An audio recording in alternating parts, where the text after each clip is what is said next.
તારીખ 4 માર્ચના રોજ વહેલી સવારમાં કુવાડવા પોલીસ સ્ટેશનને એક વ્યક્તિ જેનું નામ જે છે રાજકુમાર જાટ છે, જે પાછળથી આઈડેન્ટિફાય થયું ત્યારે ખબર પડે છે, તેનું બોડી મળેલ હતું અને તેના વિશે જે માહિતી મળી તેના આધારે કુવાડવા રોડ પોલીસ સ્ટેશન દ્વારા સૌપ્રથમ એનું આઈડેન્ટિફિકેશન ન થાય ત્યાં સુધી તે બોડીને કોલ્ડ સ્ટોરેજમાં રાખવામાં આવેલું હતું અને સમય સૂચકતા વાપરીને પોસ્ટમોર્ટમ કરાવી અને તેના આઈડેન્ટિફિકેશન માટે ડીએનએ અને ફિંગરપ્રિન્ટને બધી જ જે કાયદેસરની પ્રક્રિયા જે છે તે હાથ ધરવામાં આવી હતી. ત્યારબાદ તેનું આઈડેન્ટિફિકેશન કરવા માટે થઈને કુવાડવા રોડ પોલીસ સ્ટેશન દ્વારા જે પ્રોસિજર્સ છે, જેમાં બ્રોડકાસ્ટિંગ અને સોશિયલ મીડિયાના માધ્યમથી લોકોને માહિતી પહોંચાડવી, તે બધી પ્રક્રિયા હાથ ધરી હતી અને તેનું આઈડેન્ટિફિકેશન 9 તારીખના રોજ થયેલ હતું.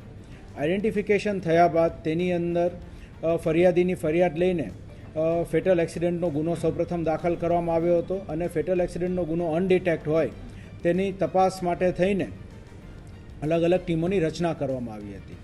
આ બનાવ ખૂબ જ ચર્ચાસ્પદ થયેલ હોય, જેથી માનનીય CP sir Brajeshkumar Jha sir તથા માનનીય અધિક police commissioner Mahendra Bagadiya sir દ્વારા અલગ અલગ ટીમો બનાવવાની સૂચના આપવામાં આવી હતી. તેના આધારે SOG, Kuvadva road police station, LCB, zone 1 એમ અલગ અલગ ટીમો બનાવીને વિવિધ સ્થળોએ સતત ચકાસણી કરવામાં આવી હતી. ત્યારબાદ સિનિયર અધિકારીઓ દ્વારા, જેમાં CP sir, additional CP sir, zone 1 sir અને અમારા દ્વારા તથા અન્ય સિનિયર અધિકારીઓ દ્વારા સ્થળની વિઝિટ કરવામાં આવી હતી અને વિઝિટ કરીને કયા સમયગાળા દરમિયાન આ બનાવ બનેલો હોઈ શકે છે, સૌપ્રથમ તેને ઝીરોઈંગ કરવામાં આવ્યું અને આપણી પાસે એક ટાઈમ સ્પેન હતો કે આશરે 2:15 થી 2:30 વાગ્યાની વચ્ચે બનાવ બનેલો હોવો જોઈ શકે છે.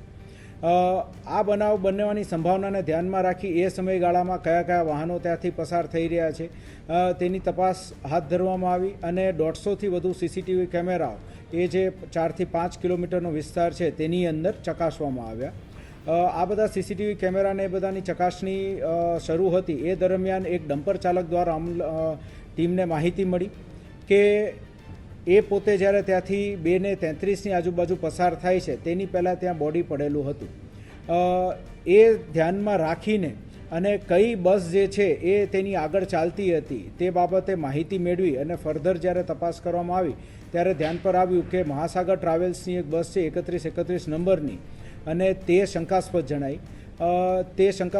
તેના આધારે તેની ટ્રીપની માહિતી મેળવી અને ડ્રાઈવર કોણ હતું તેની માહિતી મેળવી અને આગળ જૂનાગઢ પોલીસની પણ મદદ લઈને તે જે ડ્રાઈવર હતા તેની પૂછપરછ હાથ ધરવામાં આવી અને પૂછપરછના અંતે તે ડ્રાઈવર દ્વારા રાત્રિનો સમય હોય અને બ્રિજથી એ પોતે જ્યારે નીચે ઉતરતા હતા એ જ સમયે અચાનક જ તે આ વ્યક્તિ જે છે રોડની વચ્ચે ચાલ્યો જતો આવેલો હોય અને આંખ પર એને પ્રકાશ પડતા તેને દેખાણું નહીં અને તેનાથી એક ભૂલથી એક્સિડન્ટ થઈ ગયેલો હતું તેવી કબૂલાત આપવામાં આવી છે. આ કબૂલાતના આધારે આગળ તપાસ બીજી હાથ ધરવામાં આવી છે. અન્ય સાહેદોના નિવેદનો જે છે એ કુવાડવા રોડ પોલીસ સ્ટેશન દ્વારા લેવાની ગતિવિધિ હાથ ધરવામાં આવી છે. બસ જે છે તેના ફોરેન્સિક એક્સપર્ટ દ્વારા ચકાસણી પણ હાથ ધરવામાં આવી છે અને આ બાબતે બીજું કોઈ એંગલ છે કે કેમ તેની પણ તપાસ જે છે એ રાજકોટ શહેર પોલીસ દ્વારા હવે આગામી દિવસોમાં કરવામાં આવશે. બસથી અકસ્માત થયો છે, આ વસ્તુ આપણને કઈ રીતે ખ્યાલ આવે? વાહન તો અનેક પસાર થઈ શક્યા હોય. એટલે બસથી અકસ્માત થયો હોઈ શકે છે તે આપણે એક સંભાવના જે હતી તેના આધારે એક શંકાસ્પદ બસ જેટલી પણ હતી તેના બધા જ માલિકોની અને ડ્રાઈવરોની પૂછપરછ હાથ ધરી અને તેના પૂછપરછમાં આ જે આપણા આરોપી છે તેના દ્વારા જે કબૂલાત આપવામાં આવી તેના આધારે ડિટેક્શન થયું.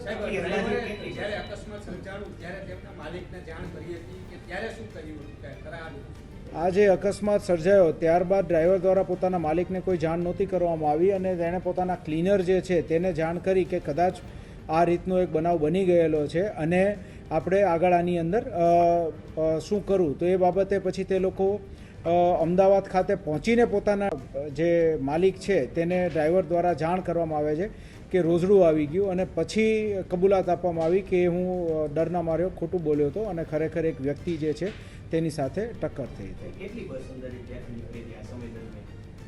મોટા ફોર વ્હીલરો અને ડમ્પર અને એવું બધું આપણે ગણીએ તો મોટા વાહનો જે છે એ આપણે અલગ અલગ 12થી વધારે વાહનો નીકળ્યા અને ટોટલ 46 જેટલા વાહનો એ 15 થી 20 મિનિટના સમયગાળામાં ત્યાંથી નીકળ્યા.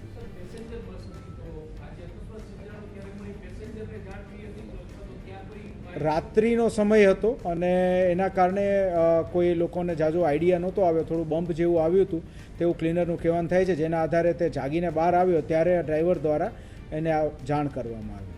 સાહેબ, ગોંડલ પોલીસમાં 5 તારીખે આ યુવક ગુમ થયો એની અરજી આપવામાં આવી.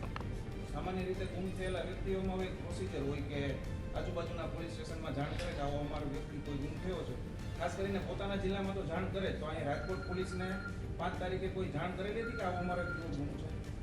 6 તારીખે સવારે ગુમ નોંધ થયેલી છે અને જાણવા જોગની જે પ્રોસિજર છે મુજબ ગુમ નોંધ થયા બાદ તેઓ દ્વારા બ્રોડકાસ્ટિંગ કરવામાં આવ્યું હતું. સામે પક્ષે આપણે પણ અહીંયાથી બ્રોડકાસ્ટિંગ એવું કરેલું હતું અને તેના આધારે 9 તારીખે આઈડેન્ટિફિકેશન આનું થયેલું હતું.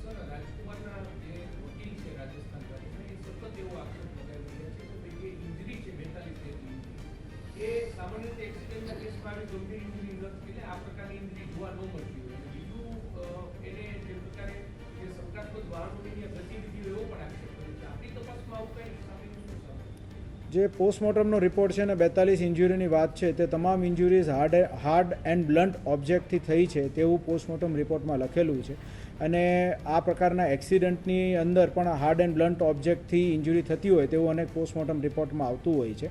અને જ્યારે નેશનલ હાઈવે ઉપર આટલી સ્પીડે વાહનો પસાર થતા હોય અને રોડની વચ્ચોવચ્ચ એક્સિડન્ટ થાય ત્યારે અનેક ઇન્જુરીઝ કોઈપણ વ્યક્તિના શરીર ઉપર થવાની સંભાવના છે. પણ આ બાબતે પોલીસ તપાસ સતત શરૂ રાખશે કે આ તમામ જે ઇન્જુરીઝ જે છે એ 100% કઈ રીતે થઈ છે, એટલે ફર્ધર આગામી દિવસોમાં ક્લેરિફિકેશન આવશે.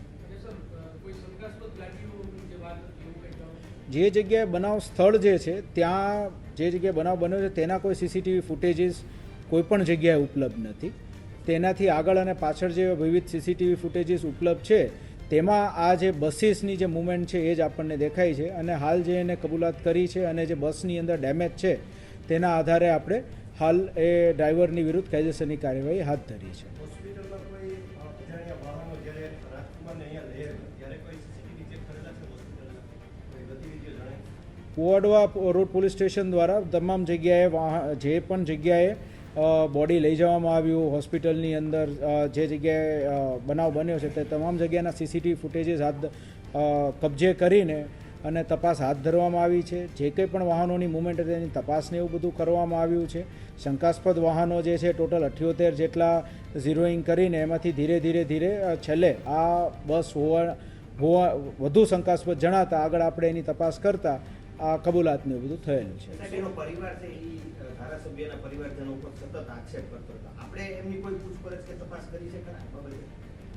આ જે આપણી તપાસ જે છે તેની અંદર સૌપ્રથમ તો આ ફેટલ એક્સિડન્ટ હોય એટલે એના ડિટેક્શનની ઉપર આપણું વધારે ફોકસ હતું અને એને ધ્યાનમાં રાખીને તપાસ કરવામાં આવી છે. આગામી દિવસોની અંદર કંઈ પણ શંકાસ્પદ જણાશે તો જે લોકો વિરુદ્ધ આક્ષેપ હશે અને જે કંઈ પણ શંકાસ્પદ વ્યક્તિઓ હશે તે તમામની પૂછપરછ હાથ ધરવામાં આવશે.